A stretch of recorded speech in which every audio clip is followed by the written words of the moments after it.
All right, so I'll start officially now.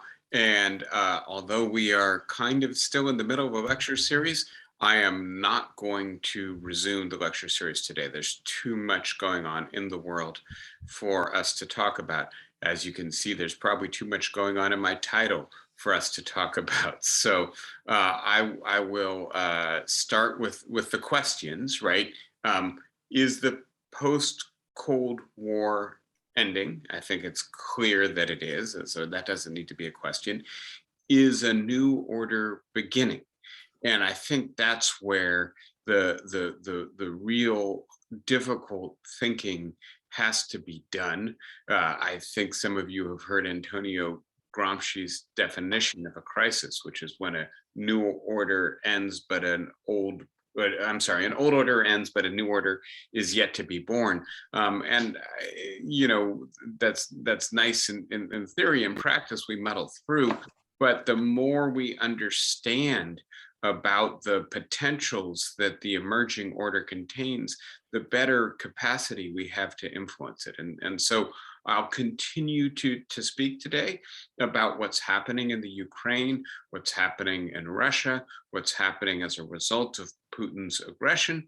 But having said that, I will also try to focus on the bigger question here. Should we understand perhaps a new bipolar struggle emerging, replacing the old unipolar struggle? And please note there's a third possibility, which would be a multipolar struggle. And so if the order of the last 30 years was an order of American dominance or hegemony, there was only one pole in the power system. We were it, for better and worse. And one of the questions we'll spend a little bit of time talking about today is, did we squander the opportunity that that period represented? But for most of the history of international systems, and depending on who you ask, that's a 300-year history or maybe a little bit longer, it has been the case that there are multiple players that are powerful enough that they can shape that system. And so primarily, the international system has been a multipolar system. For the 50 years preceding the breakup of the Soviet Union, our system was primarily a bipolar system. And so if we are now more than 75 years into a world in which it's either a unipolar or a multipolar system, I'm sorry, either a multipolar, I can do this, I'm sorry, I got distracted, either a bipolar or a unipolar system, and we are returning to a multipolar system, then the playbook that we've had for the last 75 years may not contain rules that are going to be much guidance in the new emerging world. And I think, to put it in a little bit more nuanced terms, if the mindsets that we have developed over the last 75 years, and it's not a single mindset, but it's a series of strategic orientations, if they've all been shaped by a world in which either there were two superpowers or one mega power, and we've been either the super or the mega power, how do we reset our ideas, our relations to other nations, our expectations on ourselves, in a world that appears to be more complicated than that, in which China is rising, in which Russia is newly assertive, in which the European Union appears like it will be a larger player in international relations, in which there may be other emerging powers, like, for instance, India, increasingly assertive in other parts of the world. The other big topics I think we need to be paying attention to, one of them has to do with what I'm going to call asymmetrical warfare. And so sometimes that's used in a purely military way, where, for instance, the United States has the largest military in the world, and we're fully invested in a campaign in Afghanistan or Iraq. And the Afghanis and Iraqis, they just have an insurgency with much less technology, right? Much less equipment, but better local support, better local knowledge. And because they're fighting defensively, because they're fighting an insurgency, a capacity to perhaps humble us. So that's asymmetrical warfare in the traditional sense. In the sense in which I'm using it, I'm going to depart from that. And I think update the term for the 21st century, where the tools of warfare are not exclusively military. They don't have to do only with how many armed forces you can move into a theater, whether you can control the sea or the sky around that theater, but also to do with economic warfare. And you may have seen Vladimir Putin in a speech today said, this is economic war against Russia. I think he is absolutely right about that. I think that is exactly, in a sense, what the world is doing, despite the fact that we may never have intended to be doing that. And what we're seeing is that this is a perhaps asymmetrical, but nevertheless real tool in the 21st century arsenal of war, is to attack the economy of your adversary when you don't want to actually put boots on the ground or risk escalation through a more militarized response. And then we add to that, as I tried to suggest to you last week when I spoke of awakening to a new Cold War that perhaps we were nearly a decade into, that there is also cyber warfare. And I don't want to use that term narrowly. There is some use of malware and other kinds of technology to attack the Ukrainian or the Russian infrastructure, energy, banking, etc., maybe even to try to disrupt military communications. But in addition to that, there are the examples I gave you last week, and it goes back to the Russian effort to spread disinformation via social media in the Georgian conflict in 2008, in the Ukrainian conflicts in 2014 to the present, in the effort to influence the Brexit vote in Britain in 2015, 2016, and the effort to influence the American political campaign for the presidency in 2016 and maybe also in 2020. And so another aspect of asymmetrical warfare here is cyber warfare, broadly construed to include not only attacking infrastructure that is computerized, but also disinformation to try to influence public opinion, the understanding of the world. And so the final element that I will note here in terms of kind of the list, and you could say, is it A, is it B, is it C, is it D, is it all of the above? In a sense, I want to suggest it may be all of the above, and that shifting our lenses, our vantages on what's happening in the world allows us to see more than committing to any single hypothesis. So are we also witnessing a partial disintegration of global trade? And to be clear about that idea, right? The period from the collapse of the Soviet Union, call it 1991, to more or less the beginning of the pandemic, has been a period of sustained global economic integration. And in that period, we have seen more and more supply chain integration, more and more manufacturing integration, more and more interdependence in terms of where any national economy gets its goods, but also in terms of where any manufacturer gets the component parts for whatever it's manufacturing. And I think already with the pandemic, we were beginning to see some questioning of whether or not the vulnerabilities that this degree of integration created were perhaps opening us to dangers that required reconsidering. For instance, if all our masks come from China.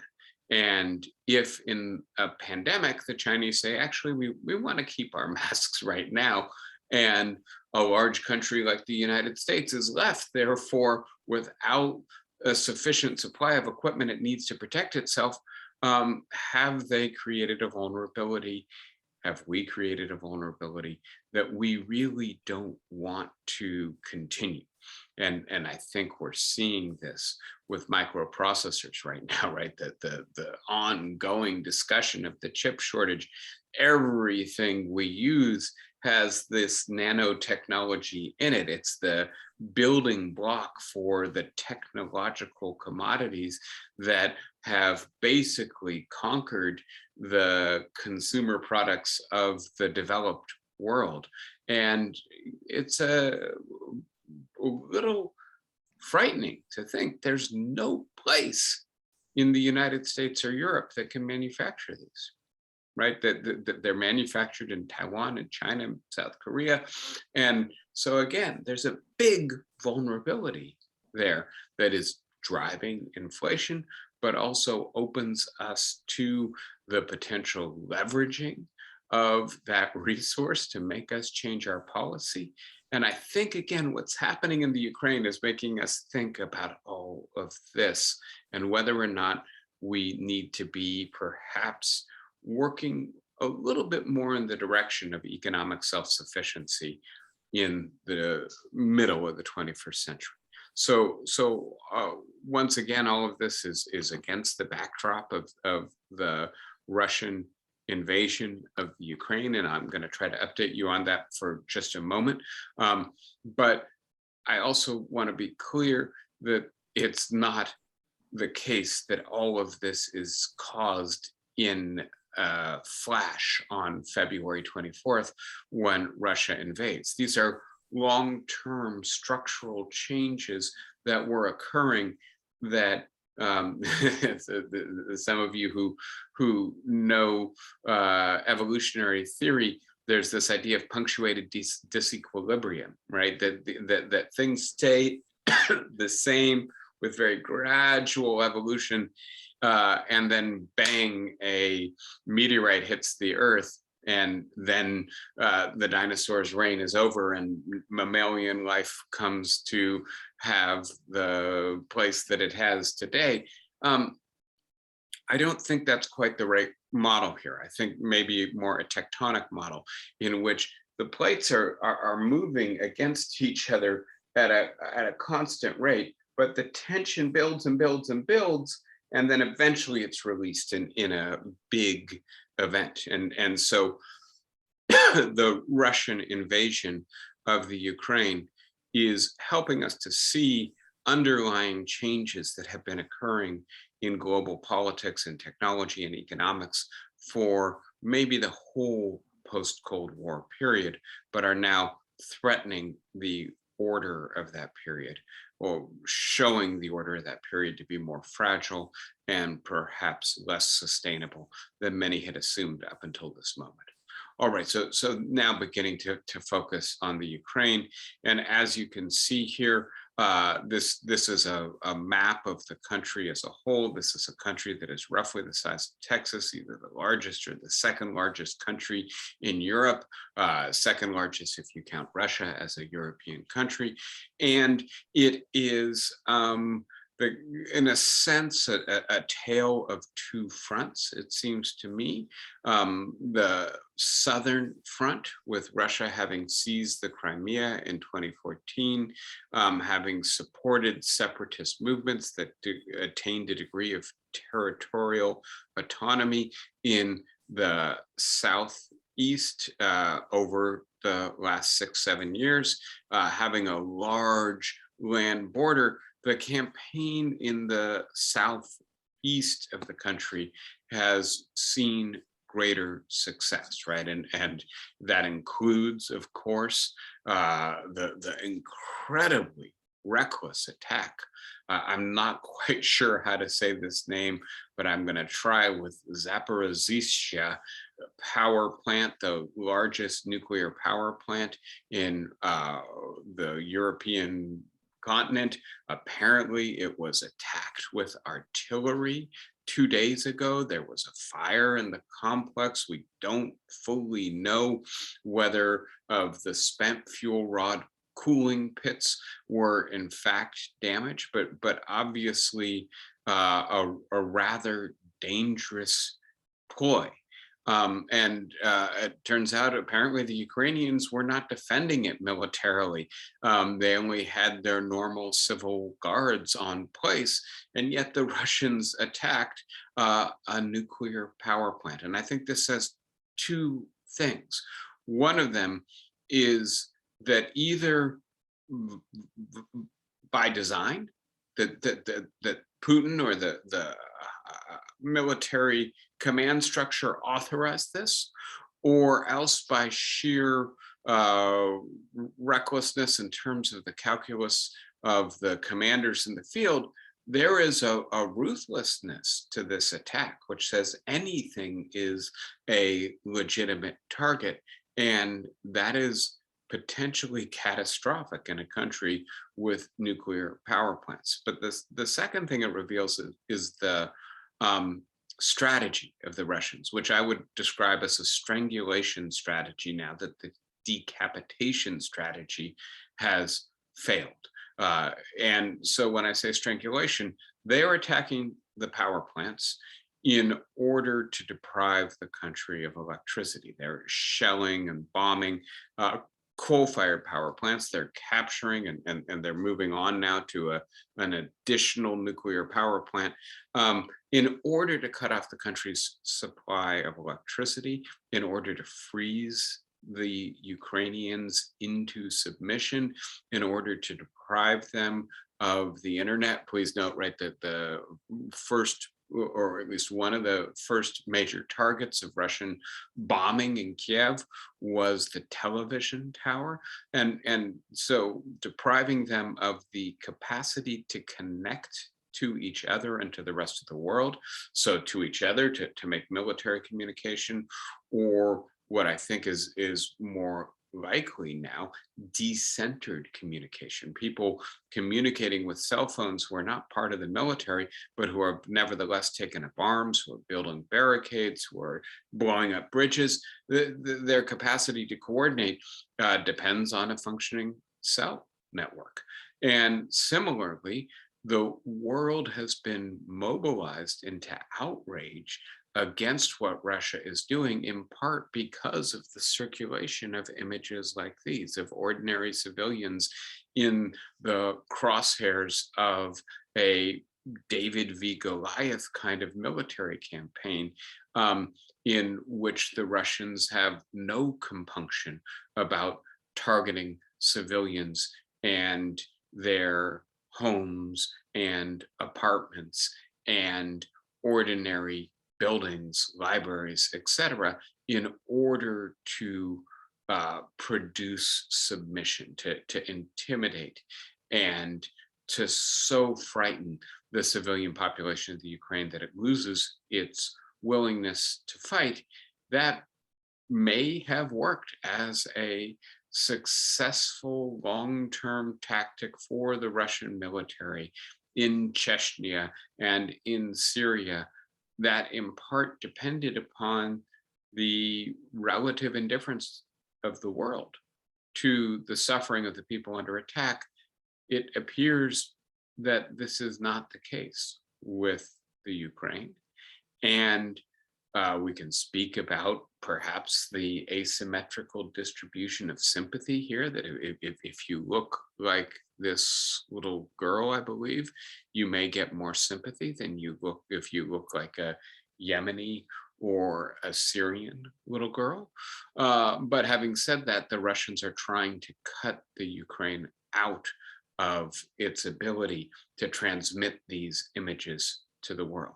So in the south, the Russians are having greater success. As you can see at this point, they have nearly consolidated control over the vast majority of the south and the seaports in the Black Sea.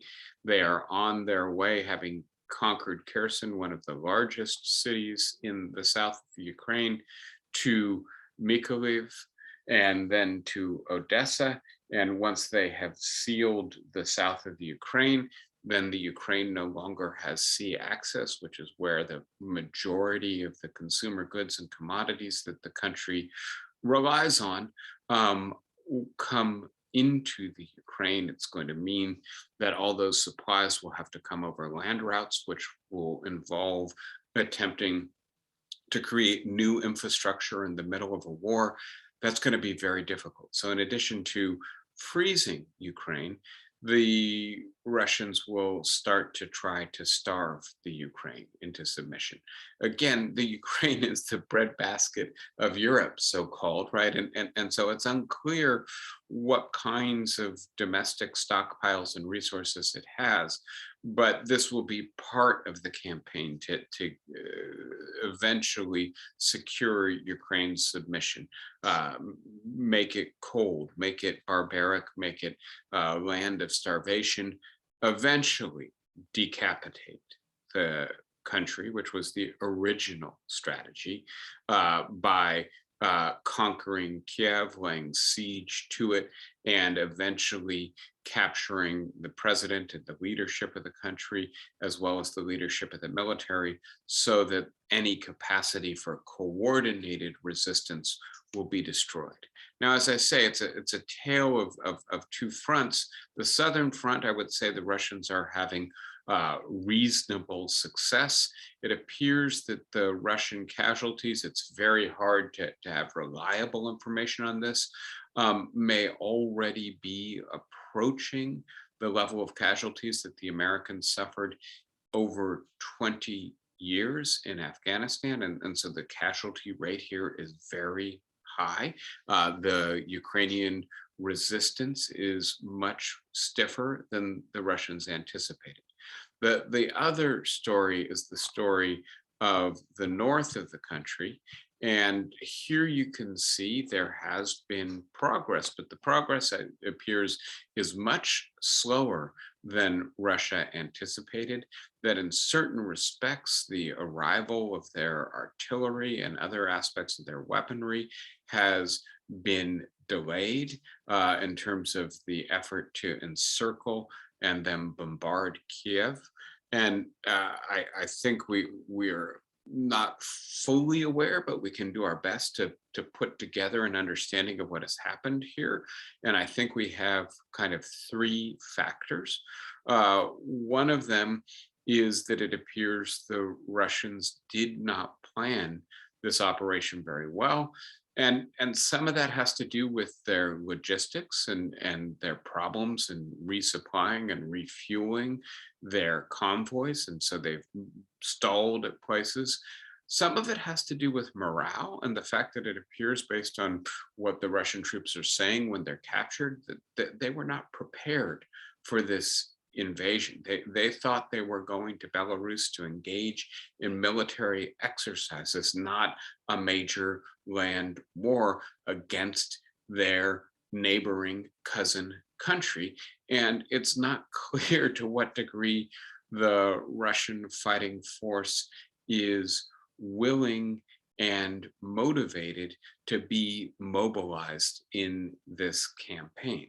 And then, of course, the third factor is that the Ukrainian army and the Ukrainian people have fought with determination and creativity, with greater capacity as well than the Russians anticipated they will.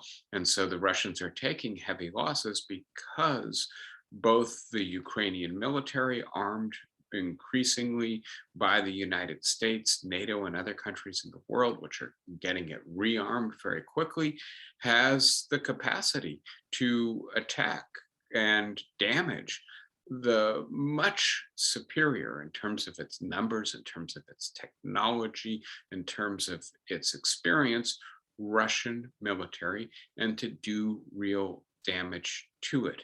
And that has slowed the Russian advance in the north as well. The Ukrainians have blockaded the roads, blown up the bridges, ambushed the weak points in the resupply chains. And this is creating difficulties in the north, so that Kiev 2 weeks in, is still not under Russian control. And to be as clear as possible, that's a real problem for the Russians.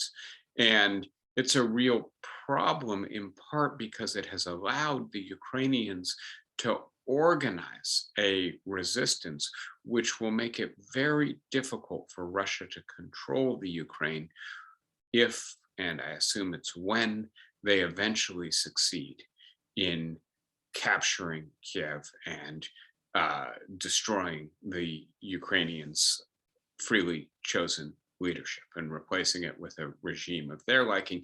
That doesn't mean this campaign is over. And I think this is a major problem for the Russians. The Ukrainians have succeeded in repurposing their economy for military uses, to taking factories that were making tractors and turning them into places where anti-tank weaponry is produced instead, taking old land routes and turning them into new infrastructure for importing military weapons, et cetera, right? And so the fact that this campaign has gone much more slowly is not only a setback for the Russians, it changes the very nature of the war. So this again is just focusing for a moment on what's happening in the South, and I don't think I need to go terribly far into this.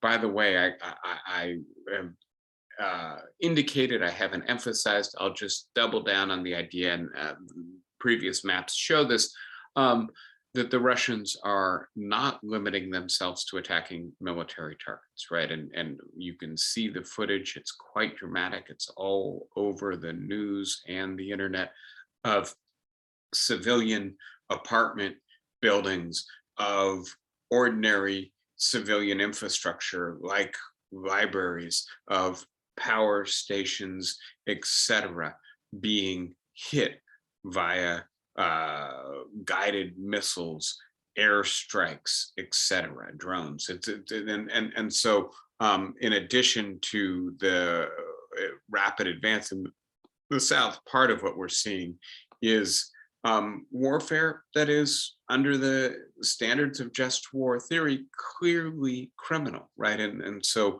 under just war theory, that there are two standards: the justice of the war. Clearly, this is a war of aggression, and so it's a war crime already to begin with. And then justice in war: you can target the military, but you need to minimize civilian casualties. Clearly, the Russians are not fighting a just war in either sense. And there is clearly a strategy here, but there's also, I think, a sense of immunity, that they are big enough, too big, to be prosecuted under international law. And please note, in a sense, they are mirroring the stance of the United States in this regard, which is not to create a sense of moral equivalence, but it is, at least rhetorically, part of the place where I believe Russians get the argument that they should be allowed to do this. If they are a great power, they're acting the way other great powers act. Finally, we have a refugee crisis, and I think it's worthwhile noting that this diagram is from March 1st, 4 whole days ago, and probably the numbers on this diagram need to be roughly doubled to account for what's happened in the few days since it was created. And as you can see, according to this diagram, there's a little bit more than 500,000 refugees leaving the Ukraine. Now it's probably more than 1 million. And as you can see, they're going over land to neighboring countries. And then eventually they're making their way closer to the heart of Western Europe. For instance, Austria is apparently taking in a fair number of the Ukrainian refugees. I say a different kind of refugee crisis because, as we are aware, the European Union is doing everything in its power to keep the Syrians, for instance, out of the European Union, using Turkey and Greece as a buffer to prevent them from getting in. But when it comes to the Ukrainians, they appear to be more favorably disposed. And obviously we can talk about a double standard hypocrisy for Europeans as opposed to non-Europeans. And if you look at the New York Times Sunday magazine, you can see just how virulent the anti-refugee and anti-immigrant political movement in Europe has become with regards to non-Europeans.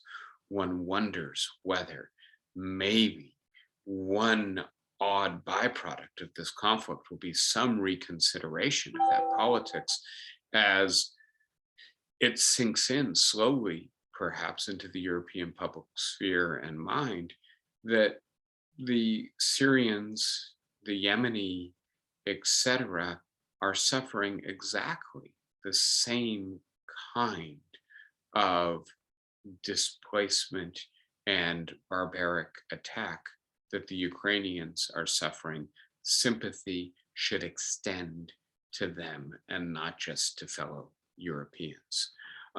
So I now want to pivot from that to looking at what I'm now calling unexpected asymmetrical warfare.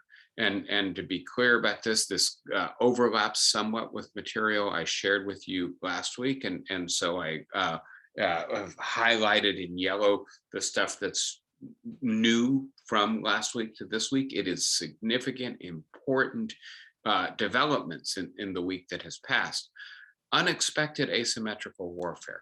So I don't believe the Russians or the Americans or NATO expected that the Ukrainian opposition would be as successful as it has been, that this campaign would drag on as long as it would. And so you can think of sanctions under three different categories. And here I'm talking about economic sanctions. You can think of them as a deterrent. If you do this, we will do that to you. You don't want to suffer those consequences, don't do it, right? And clearly there was an effort to use the threat of sanctions as a deterrent, and it absolutely failed. And this is obvious that Russia, Putin decided to invade despite the threat of attacks on its economy. You can also think of sanctions as a post facto punishment. And I think that those are the two categories the United States and Europe were thinking about. And I think, frankly, that's what Putin was thinking about also. For reasons I'll explain in just a moment, I think he wasn't deterred because he didn't think that the post facto punishment would be damaging enough to alter his calculations, that he has in many ways pivoted since 2014 to resting his legitimacy not on economic growth, but on returning Russia to the great power club by aggrandizing its territory and its sphere of influence. And so some economic punishment was worth enduring in order to create a greater Russia. The third category that you can think of economic sanctions in terms of is warfare, economic warfare. And I don't think this was our intention going in, but I think it's very clear that this is what it has become. And I think it's worthwhile noting, and I'll just point to two instances, that this is very much what Putin understands it as being. Last Friday, a week ago, not yesterday, when the United States really began and the European Union to ratchet up the economic sanctions, Putin put his nuclear forces on high alert, right? That's not because of anything happening with NATO troop movement or in the theater in the Ukraine. That's a old militarized warfare response to a new military tactic, economic warfare. The second clear indication of this is in his speech this morning. Vladimir Putin said, this is economic war, right? And so this is, in a sense, not new, but I think the tools available to wage economic war in the 21st century have become so much more sophisticated, and the degree of economic integration has opened up vulnerabilities that are so much more pronounced that economic war today is very different from the kind of, for instance, economic blockade that we tried to put in place on Germany in World War One. So now let me say a little bit about what's happened in the intervening week. And you can see last week I had a whole bunch of sanctions already on the board for us. But among the things that has happened, and this is, I think, by far and away the single most important development, the reason why this week is very much different from last week.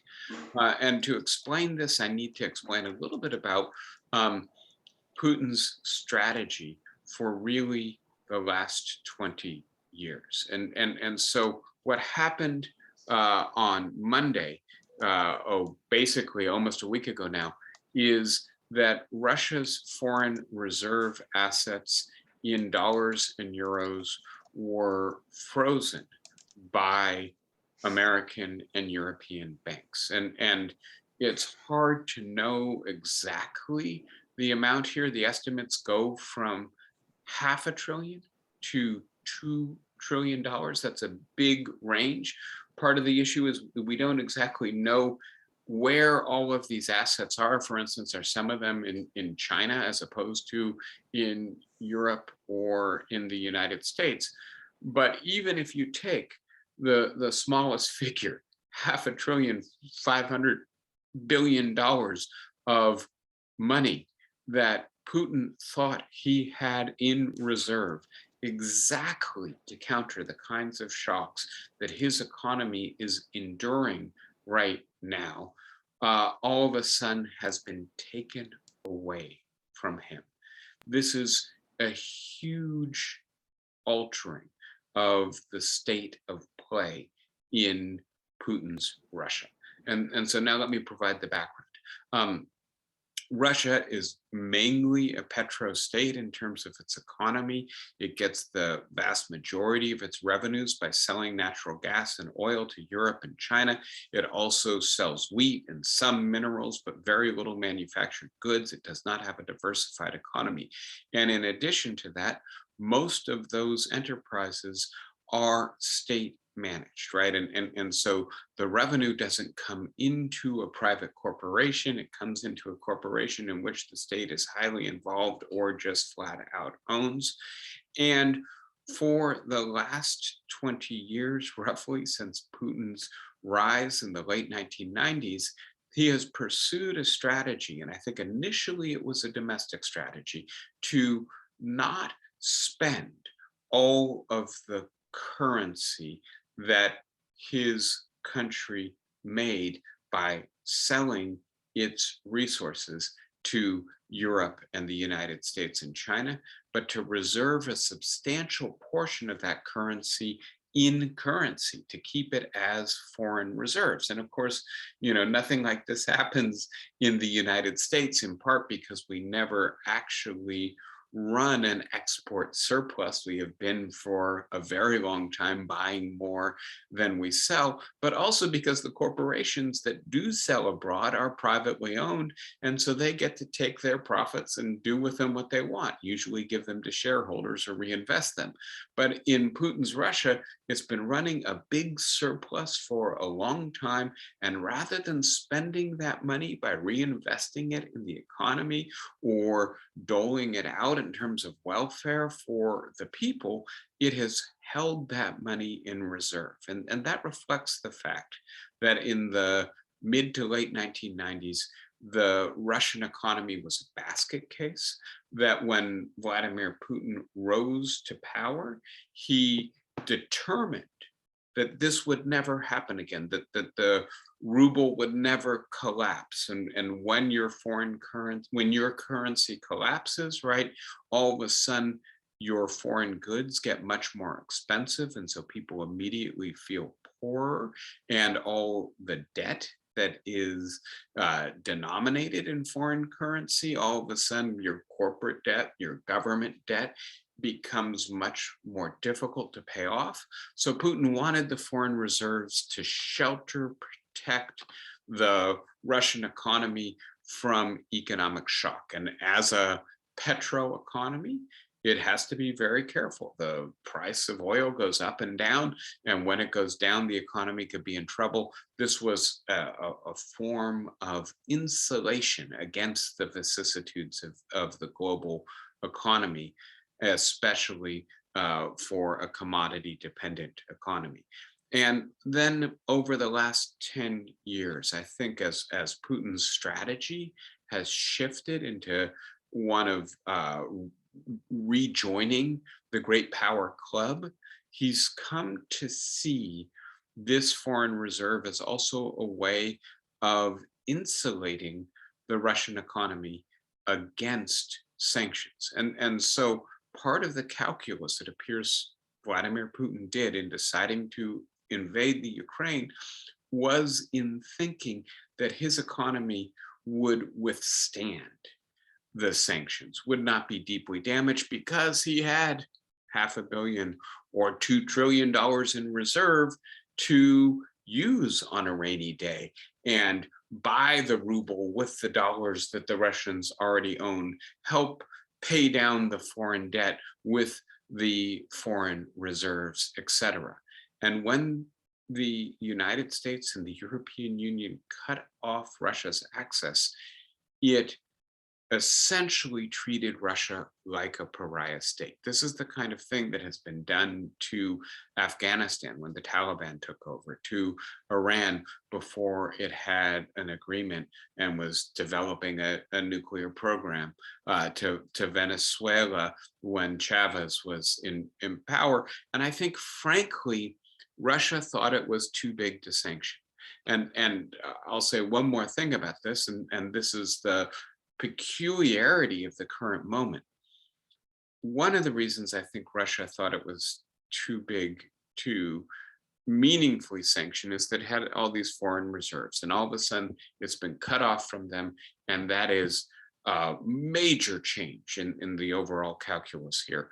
The other reason is because Russia supplies, depending upon the country, something like a quarter to a third of the natural gas and oil used by some of the largest economies in Europe, used to make their electricity and to power their industry. And again, Russia just thought it had enough leverage to be able to resist this. And by the way, it may still.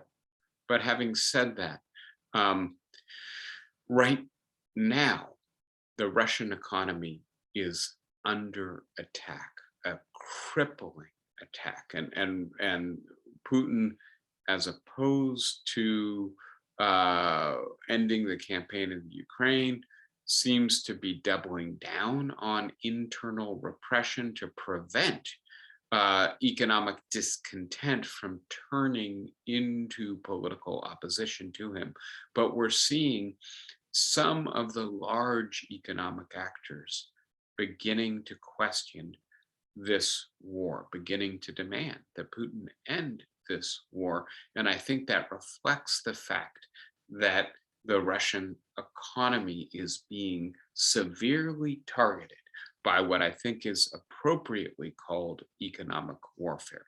Russia, since last time we spoke, has been removed from the interbank communication system, which is called SWIFT, has had its largest bank removed from the American correspondent banking system, which is the way in which bank-to-bank transactions typically occur. So now if you, and please note that 50% of Russians use Sberbank as their primary bank, now their Visa cards only work in rubles.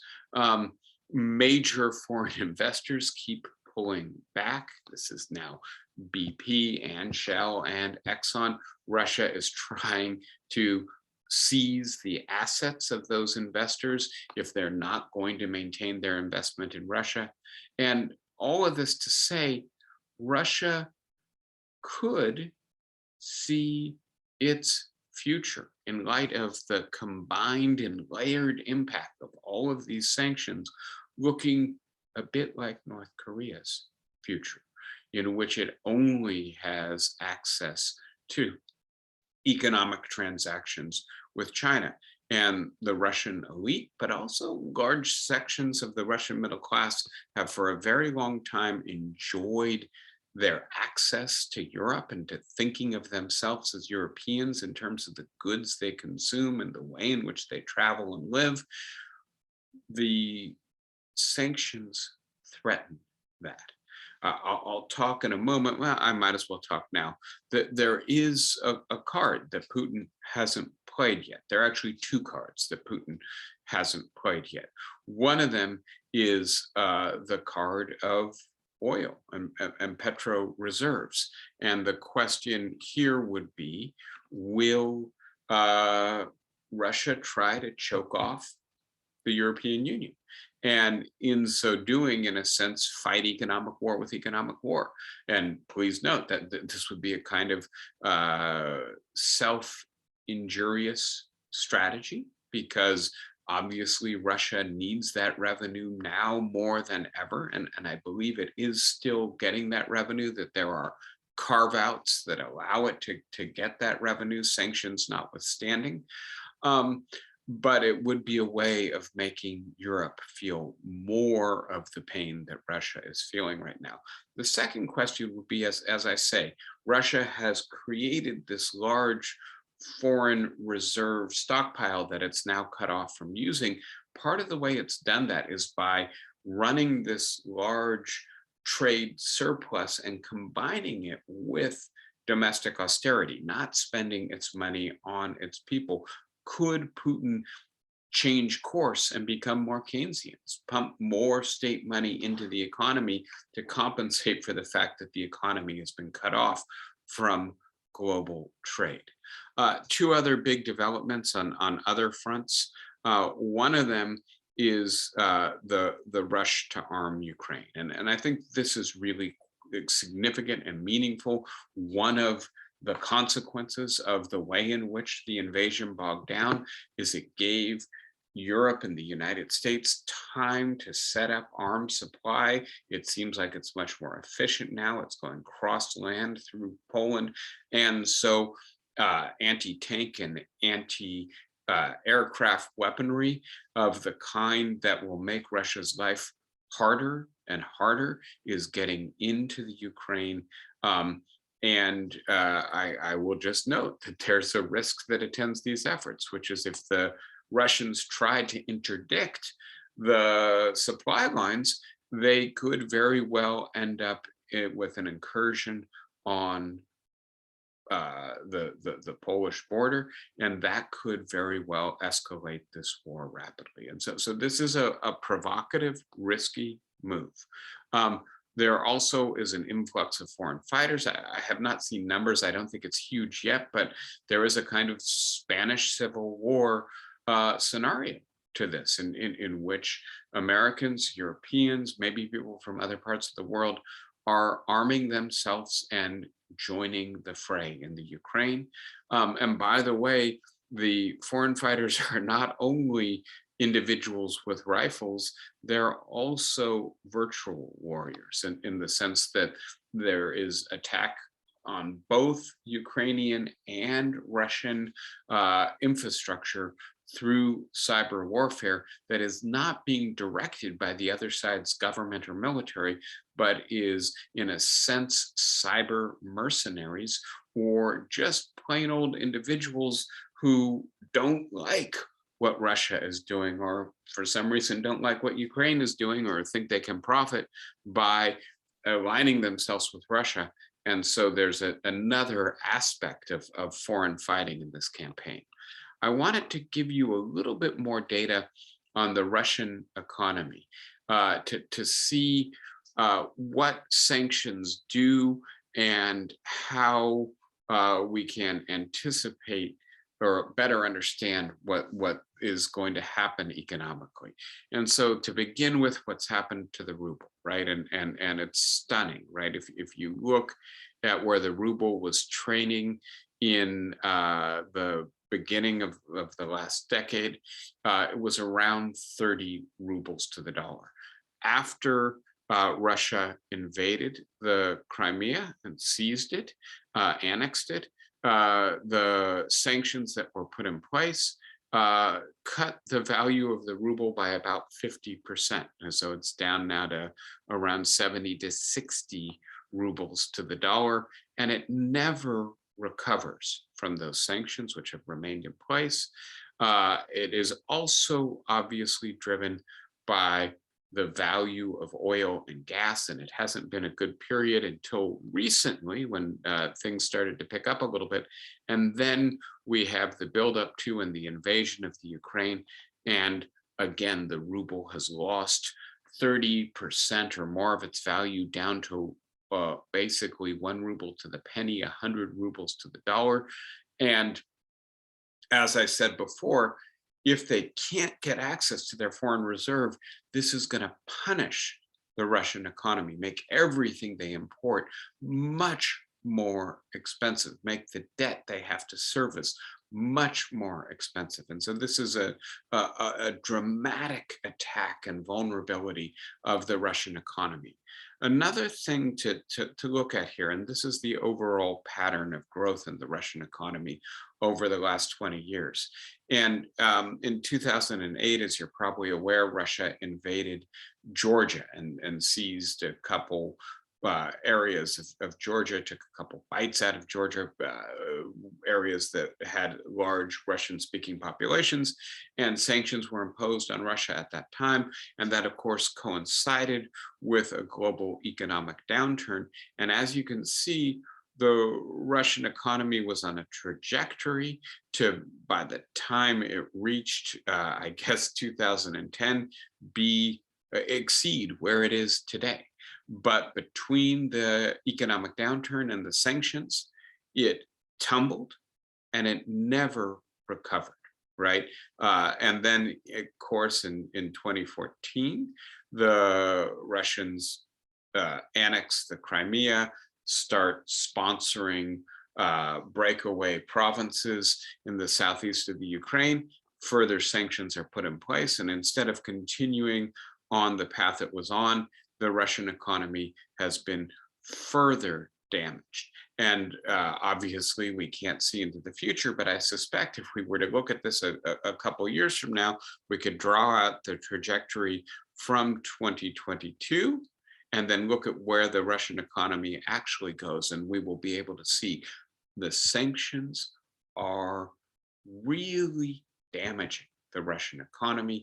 And so all this good effort, that this is a little bit difficult to unpack. I won't take the time here, but this shows the way in which the government surplus over GDP was being used to accumulate foreign reserves by Putin for a long time now. And so the last question here is, will Putin pivot to a new economic policy to try to counter this? Will he attack European oil to try to spread the pain? Will economic warfare, if you will, continue to spread and spiral as a result of what we're doing? Now, I want to conclude today by returning to some of the bigger issues that I started with at the outset. And so I want to suggest that, in a sense, for the last 75 years, we've been in either a bi or a unipolar world. We've either had two superpowers or one megapower. It appears we are now returning to a multipolar world. And on the one hand, obviously, Russia is reasserting itself, but even more importantly, China is rising. On the other hand, we have players like India or Pakistan or Brazil that are beginning to show a certain degree of autonomy in their foreign policy, perhaps their economic policy as well. And so I suggested one way of looking at this would be to think that there is a growing new axis of competition between autocratic and democratic societies. And I think there is some insight to be had from looking at the world that way. I think in particular, what I referred to last week as the fragile legitimacy of autocracy. Autocracy claims that although it may not be as free, it is more efficient and technocratically intelligent than democracy, that China has done a much better job at managing the coronavirus and minimizing deaths than the United States, that China has much higher economic growth. And so you should put up with the lack of personal and political freedom because the regime delivers the goods. And that works only to the extent that the regime actually delivers the goods. I've just shown you that in a sense, Putin didn't share the goods of his petro economy evenly or fairly with his population. He tried to reserve a lot of them to immunize his economy from foreign shocks. But it's also the case, it seems to me, that a lot of people around the world, to varying degrees, are increasingly dissatisfied with that bargain. We don't just want competent autocracy. We want not only the liberty, the political rights, but also the absence of fear that comes with the rule of law and stable civil rights. And so when democracies in particular succeed on the doorstep of autocratic societies, and societies that are very similar in terms of their history, their ethnicity, their language, their religion. Ukraine on the doorstep of Russia, obviously, but perhaps Taiwan right next to China. This presents a threat to the legitimacy, the stability, the viability of the autocratic regime. So I think that is a meaningful lens through which to view international relations in the 2020s. But having said that, I also think it's not the only lens. And so this is a more realist lens, as John pointed out last week. Think about the interests that each of the multiple powers have in maintaining, increasing, and using their political power. And I'm gonna, I think, skip for a moment to China. And let me do this in order. There's a reason I was doing it in this order. One of the things that I think Russia's attack on Ukraine represents is not only a desire to create a greater Russia, but also an effort to undermine what I'm going to call the post-Cold War European security system, but also the system of international laws and norms that anchors the post-Cold War economic order. And so one thing about Putin's attack is that it's a resurgence of ethno-nationalism, right? The Ukrainians really are Russians. If there are Russians outside of the Russian borders, we're going to expand those borders to include them. You may not have seen the Kenyan foreign minister in the debate about the resolution to sanction Russia on the UN General Assembly. He made the point that the borders of Africa are lines on a map that do not correspond very well to ethno-national divisions, and that Africans have actually shown a great deal of restraint in not trying to redraw the lines on the map to meet their understanding of where the borders of their people lie. And so being very critical of Russia for reviving ethno-national politics in the 21st century. And this is a major threat. I think it's part of the reason you've seen the European Union and NATO really rise to the occasion really pivot in a dramatic way in terms of increasing their military budgets, their coordination, sanctioning in ways that I think we really thought were off the table 10 days ago, etc., is because ethno-national warfare is so threatening to the European security system. But please note that this is also an effort to destabilize the overall international system. And part of the reason Putin is interested in doing that is precisely because his country is a petrostate, and petrostates benefit from global instability, generally speaking, because what does global instability do? Among other things, it increases the price for petroleum, Oh, for God. barrels of oil, for natural gas, et cetera. And so there's a devilish calculus here that this will be good for Russia, not only in terms of producing a greater Russia, but in terms of increasing the value of the central commodity on which the Russian economy relies. Now let's bring China into the mix, because China, of course, is the emerging other major superpower to rival the United States, the second largest economy in the world. Per capita, a much smaller economy than the United States. And in terms of overall metrics, still a smaller economy than the United States. But to put this in comparative terms, the Chinese economy is now larger than the third, fourth, fifth economies in the world combined, right? And so the Chinese have become the other major economic and increasingly military power in the world. And to be clear, the Chinese are not a petro economy, right? The Chinese have a diversified, increasingly state-of-the-art manufacturing economy. And so they actually have, in many ways, profited and grown rich and powerful under the economic order of the post-Cold War.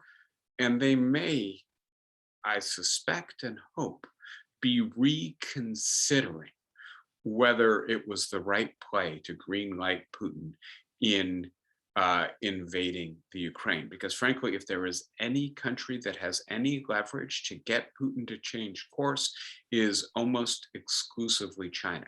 And this is where realism as opposed to idealism, more looking at each country's power calculus than their ideology, is, I think, useful, is in seeing the way in which China and Russia may be different from each other. If we are returning to multipolar politics, I want to note that we're doing so in the context of a dramatically altered world, a world of digital and financial interconnectivity, in which we don't only have to look at the behavior of states, they can no longer control what is communicated from their people to other peoples of the world, or how their peoples will be impacted by economic policy. We are in a many-to-many social media environment and a financially interconnected environment. And this means that economic weapons can be much more powerful in the 21st century. It means that interdependence can be weaponized. That's what Putin thought he was doing. He thought with his foreign reserves and European dependence on his oil that he essentially had latitude enough to go into the Ukraine and there was nothing the world could do about it. But lo and behold, our economic weapons, our ability to weaponize interdependence, have proven so far to be more powerful than Putin's effort to manipulate those instruments. But we also have the fact of social media interconnectivity. And I'm not going to have time to go into this in detail today, but just note, I think one of the big miscalculations that Putin made had to do with the idea that he had been so brutal in Chechnya, so brutal in Syria, that he had gotten away with annexing the Crimea. The world was not going to care that much about taking the Ukraine. And I think one of the big things that changed in the Ukraine, similarly with what changed in the murder of George Floyd in the summer of 2020, is social media contagion and the contagion of sympathy that it generates, right? Seeing what's happening in the Ukraine being broadcast 24/7 on cell phones via social media changes the affective, the emotional landscape of the world. And that is, I think, a entirely altered then world for international relations. Will the American foreign policy establishment be able to pivot and adjust and reset for this new world?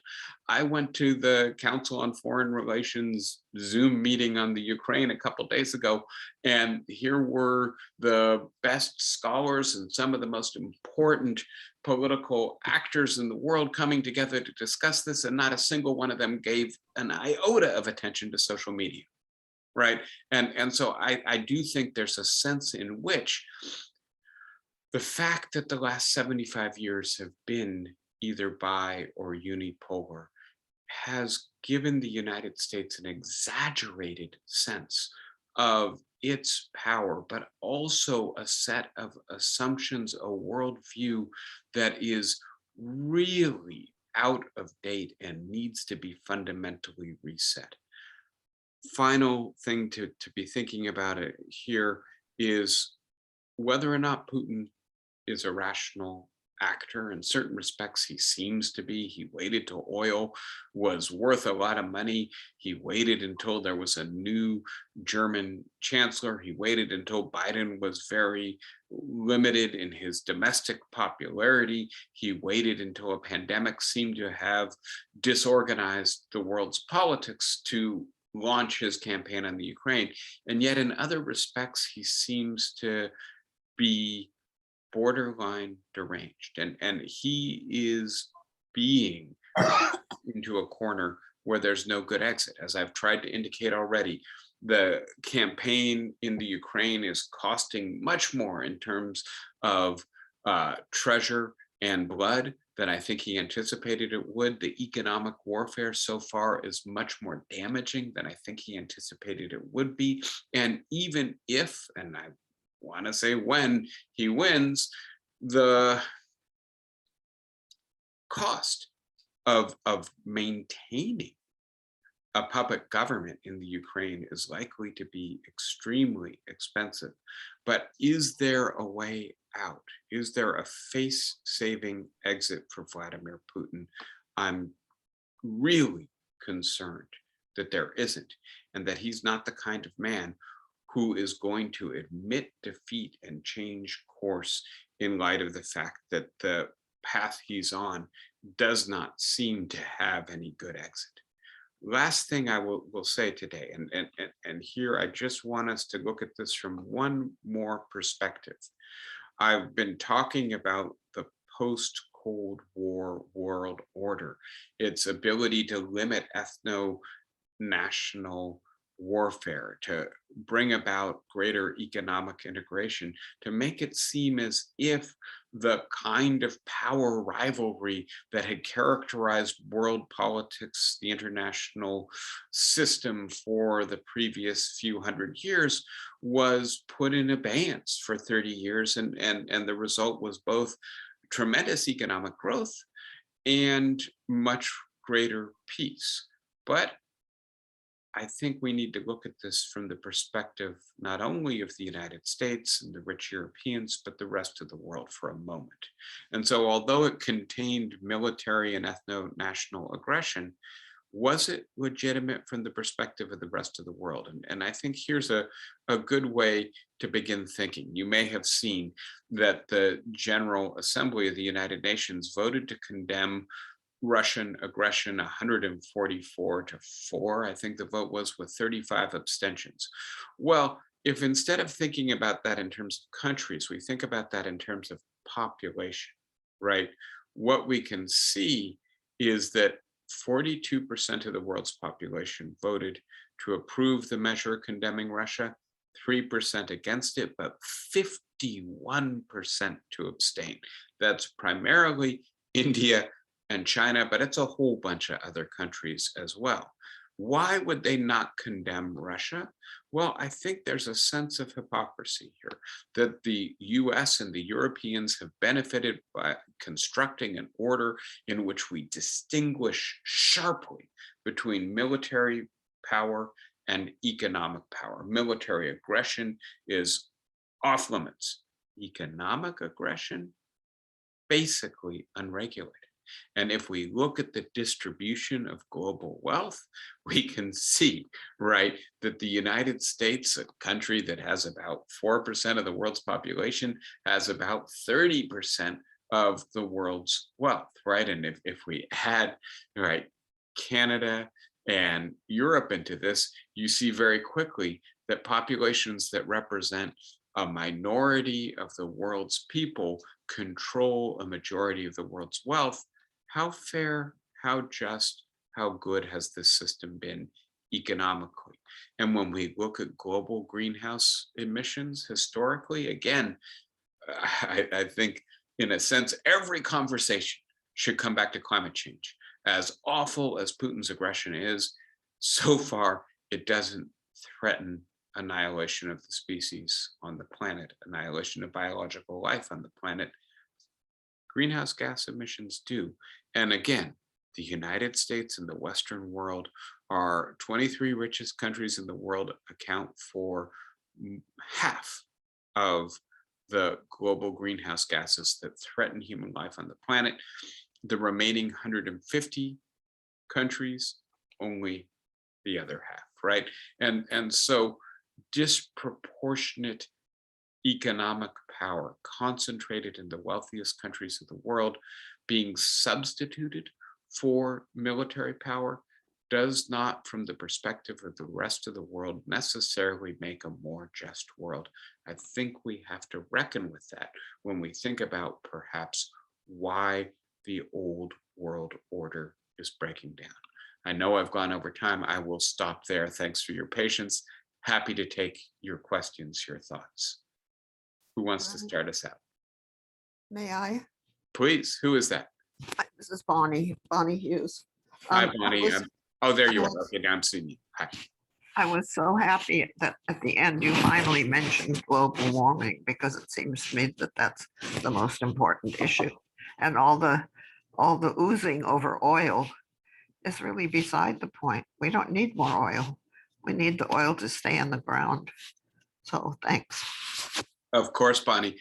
I will note, and I didn't have time to get there today. I actually intended to talk with you about the EPA versus West Virginia Supreme Court case that occurred, was argued a week ago. Are you following this at all? There's a Supreme Court case.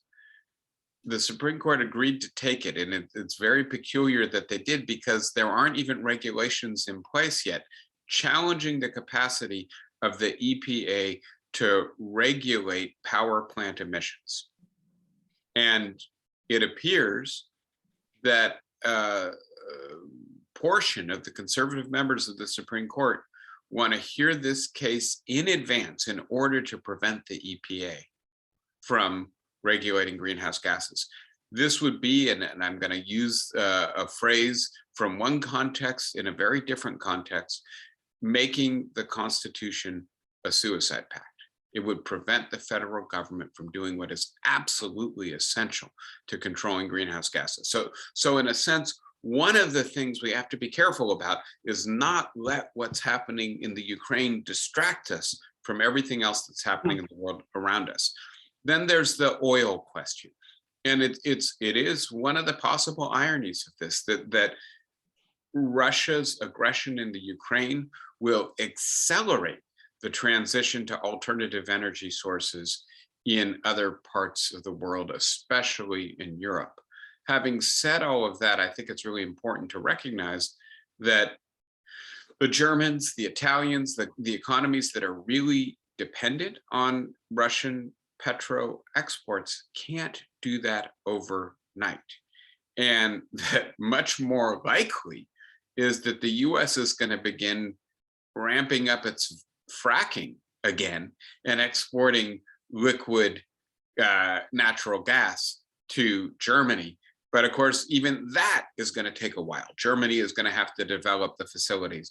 And so while I share both the idea that we've got to keep greenhouse gas on, global climate change and greenhouse gases on our agenda, always has to be front and center. We have to be careful in thinking that what's happening in the Ukraine is necessarily going to have salutary impacts. I think it's probably more complicated than that. But Bonnie, thank you for returning our attention to this.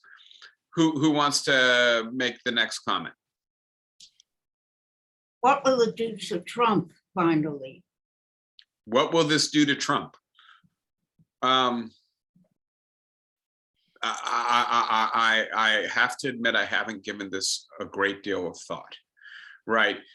Trump 10 days ago was calling Putin a genius for doing this, right? If this goes awfully for Putin, as it seems to be going, if it reveals his barbarism, as it seems to be doing, maybe that calls into question other people that Trump has called a genius, right?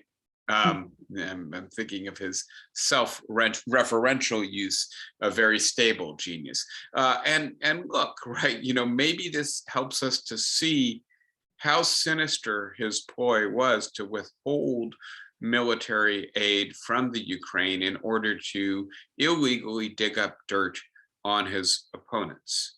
And, in the broader right-wing media sphere, in which Putin has been a hero for a decade because of his strength and his conservatism, because of his, for instance, persecution of homosexuals, the fact that Tucker Carlson is now being used by the Russian military to indicate that Putin's strategy is being approved of outside of his immediate circle of sycophantic supporters also might have ripple effects in right-wing media. I wonder what Rupert Murdoch thinks of his Frankenstein monster now that it seems to be supporting Russian invasions in its neighboring territory. I don't know, but I have to then qualify all of that by saying, remember that the right-wing media ecosystem, increasingly the right-wing political milieu, operates via a identity confirming feedback loop, which is very different from a reality testing system. And so it has proved so far recalcitrant against information, no matter how inconvenient the truth is for it. And I'm not sure that, as bad as the Russian invasion of the Ukraine is, that this will be enough to break that system. It is interesting. I'm sure you've seen the Fox Russia reporter pushing back very aggressively against the Fox opinion people, saying, you're just wrong, you're just wrong, you're just wrong, you're reproducing Russian disinformation. So there's dissonance within Fox right now.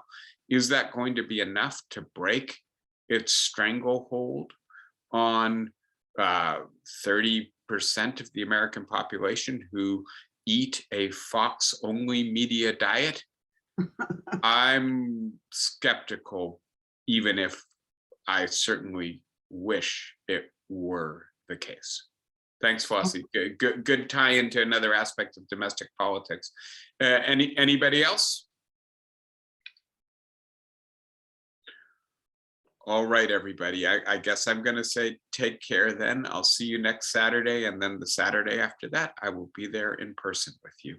Looking forward to it. I know the news is not good news, but I will still wish you good weeks.